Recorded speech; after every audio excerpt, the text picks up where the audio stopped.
老子会重庆了，像不像重庆话？发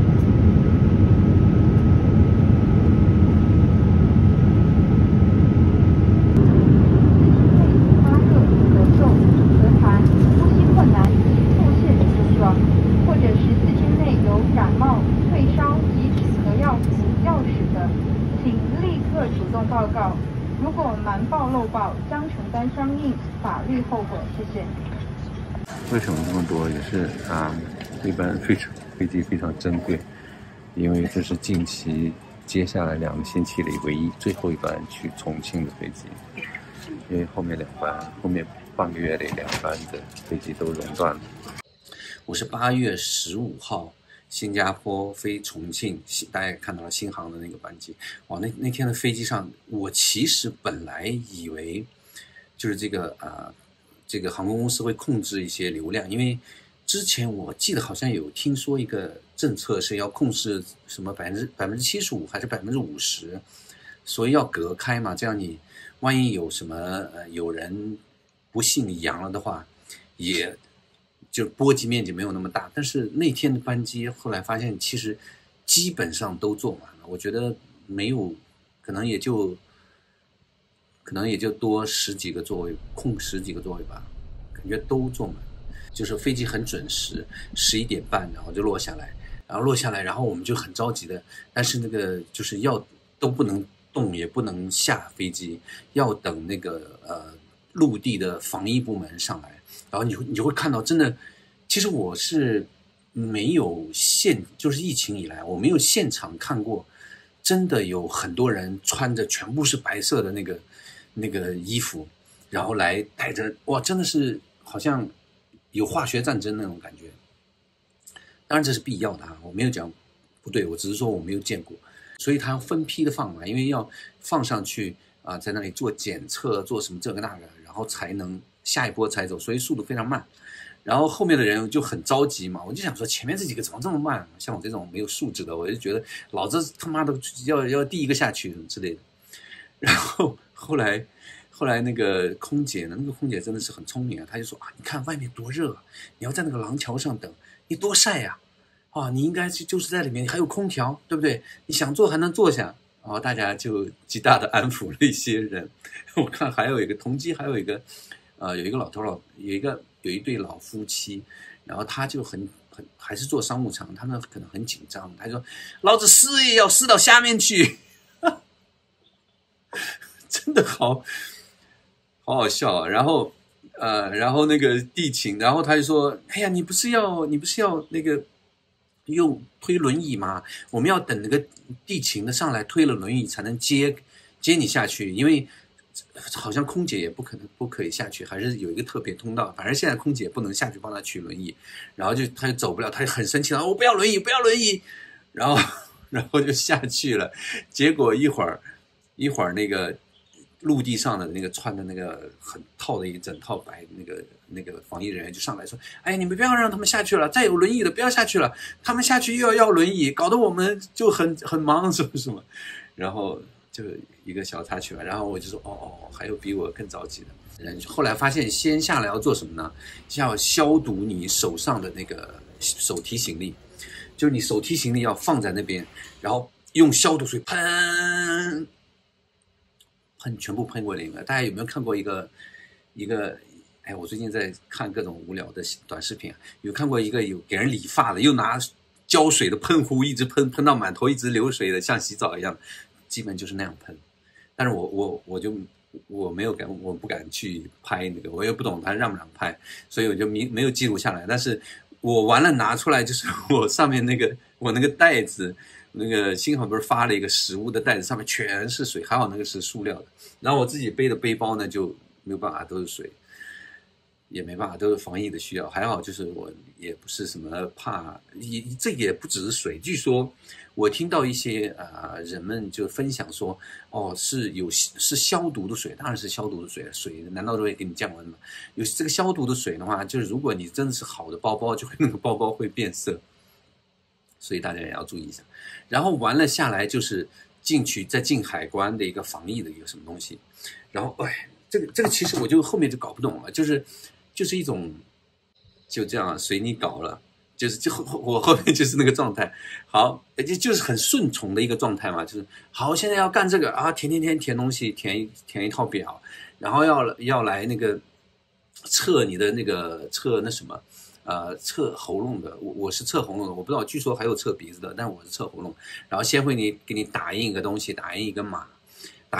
然后你就再拿那个码去扫描，就是在里面排队，里面人倒是不多，可能最近期间就是第一没有什么人，第二就算有别的人也对于我们这种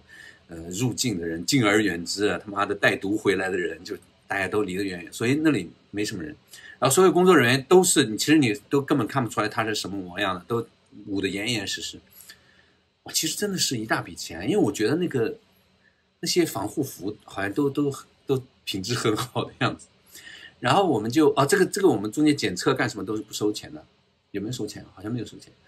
然后就是进入到一个地方去采样给你很多人说很可怕。我是第一次做这种咽拭子就是探喉咙的，是有点不舒服，但是其实还好，就是完了你会有点想咳嗽或者要咳嗽或者就咳嗽了，但是也没有到很可怕。那个据说网传据说很可怕，可能我碰到的还 OK。然后等到我做完，他马上就说戴上口罩，然后完了。等到我们就做完了，我们就把那个管什么都封起来，然后我们走了，那个人就开始在空气中喷那个消毒剂，然后又用酒精杀菌，杀手的菌。这个状态真的和和1年前的我在新加坡的状态是一样的，就是因为大家对这个病毒真的很恐慌，然后也可能也没有什么有效的防疫措施，就只能不停的杀菌，然后这又是他必须要做的工作，所以就真的我也能看出来，他们这些也是，反正他们也是挺辛苦，但这个过程真的很长。然后我就中间我算比较快，算手脚比较快，一刻不停，然后就做，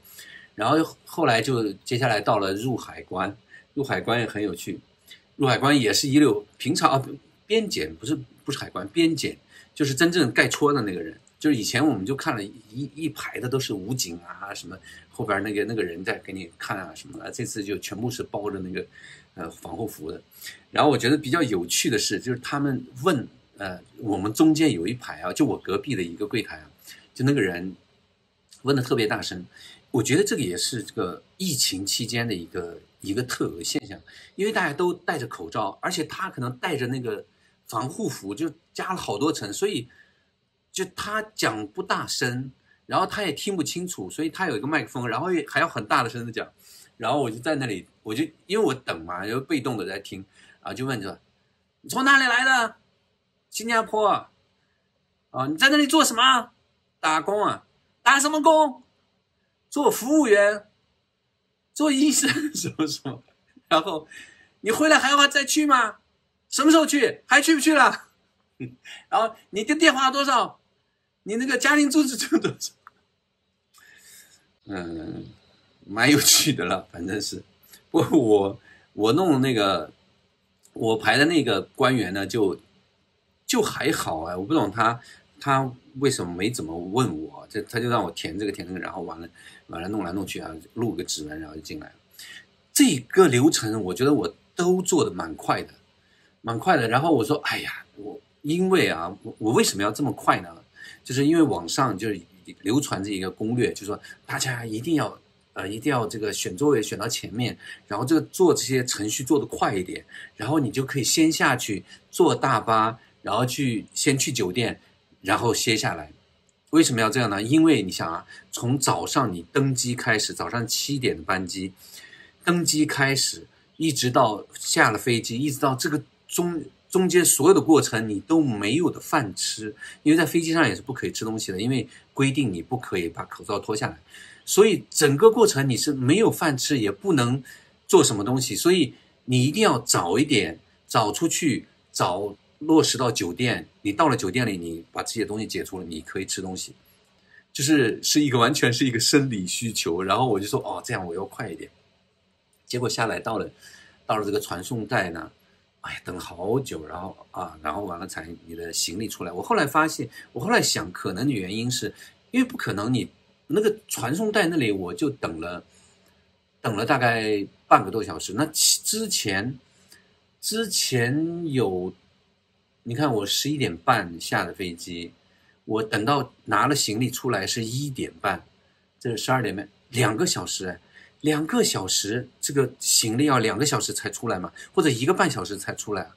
不太可能嘛，这么慢嘛。后来我想可能是中间有，因为我那个行李出来，大家的行李出来都是外面湿漉漉的。后来想可能还是有一个消杀的一个程序，就是消杀完了还要放在那儿静置一会儿，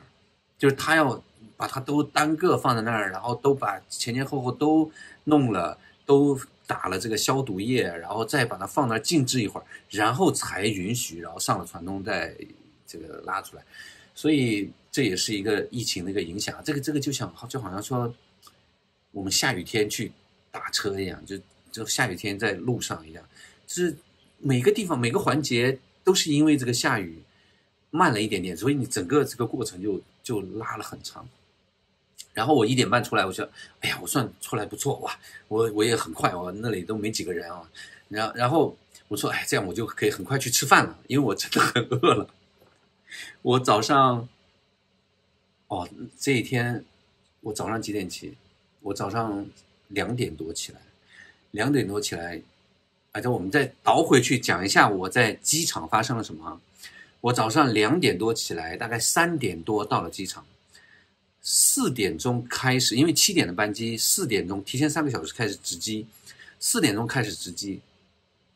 然后4点钟开始值机呢，我3点多的时候，那时候已经排了满满的人，哇，反正我是很久没有排这么长的队了，就是它是一个就是绕来绕去，但是这个新加坡的机场真的是还是管理的，我觉得真的是非常非常的好。就是非常的有秩序，你在那里不会觉得说好像，我就6点我吃了一个饭，然后一直到下午1、2点了我还没有吃，然后我在那里想说，然后就开始新一轮的登记。我本来以为说，前面你看海关也过了，什么边防也过了，这个咽拭子也测了，是吧？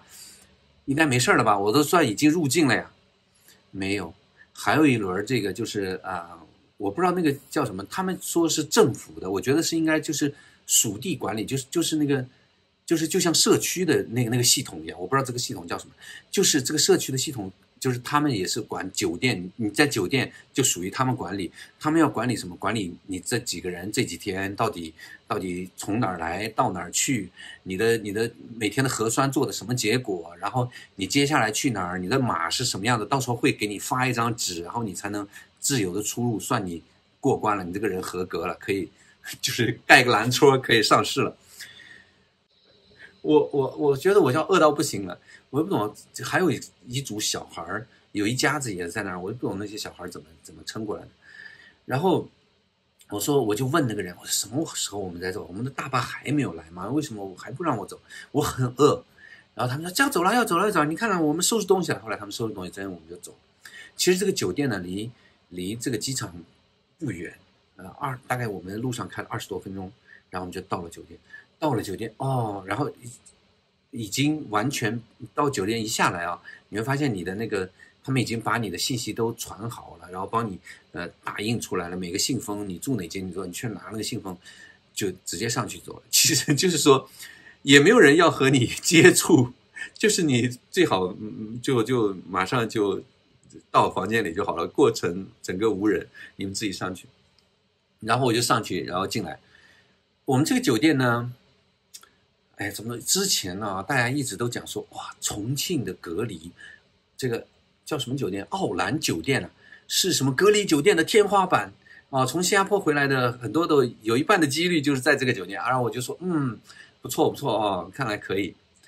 然后结果我在这一拉到酒店，我一看，怎么下边都是一副衰败的样子啊？玻璃1楼的那个店铺啊，玻璃是灰扑扑的，里边乱丢的好像建筑垃圾什么的，这为什么这样？然后我就心就凉了一半，然后又进来发现，哇，就是一个电梯啊什么都是，反正就是一个怎么讲，本世纪初的那个时候的一个装修啊，那个是个审美，倒是有很多木啊什么东西。然后说，哎呀，你看就是个老酒店，但是他就是可能这次就必须来住在这里。然后就进来了，进来其实环境还蛮不错的。进来一看说，哦，其实都还蛮干净的，就是也挺大的，我觉得哎还不错，那也没得选了。我有一点不开心的是什么？奥兰是1天300，我这样的也是1天300，对我这种苦逼穷逼来说，真的很贵呀。